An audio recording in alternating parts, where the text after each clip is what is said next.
Welcome to the Diary of the Pan-African Preacher.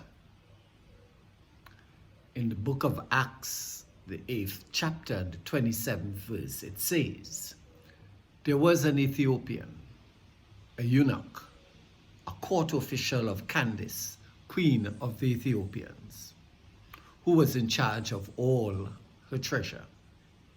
He had come to Jerusalem to worship." Today's diary event is personal devotions.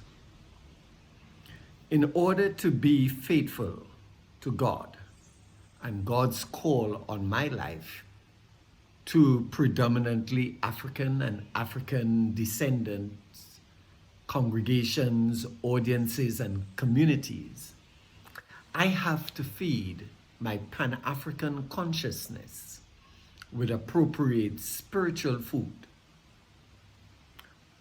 I have therefore prioritized my use of African biblical study materials. Why is this necessary? It is necessary to redress or balance the overwhelming influence of Christian materials that is Eurocentric in perspective. In my daily devotions, I use first the original African Heritage Bible and the African Study Bible. They both permit me to see highlighted passages and emphases that address Black and African themes. Then there is the African Cultural Heritage Bible, which allows me to easily access the Black presence in the Bible and to highlight the various contributions and exploits of Blacks and Africans from the ancient times to the present. The original African Heritage Study Bible Encyclopedia and Concordance is a helpful text when I'm searching for relevant scriptures. I wish to do word searches, for example, or discover the root meaning of terms. I use the original African Heritage Study Bible Encyclopedia and Concordance.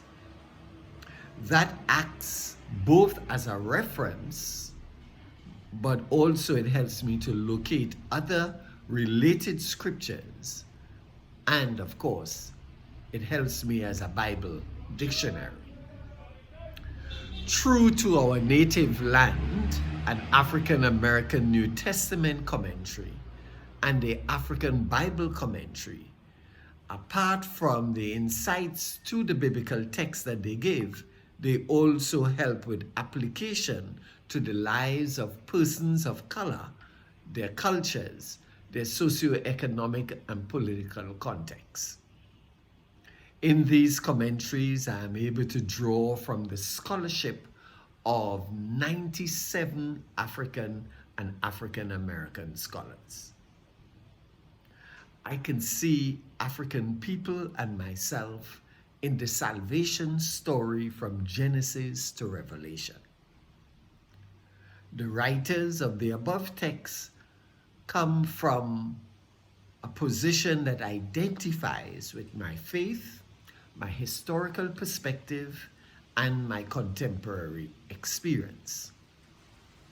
All of the above texts engage me spiritually, intellectually, psychologically, culturally, and they speak with clarity and precision.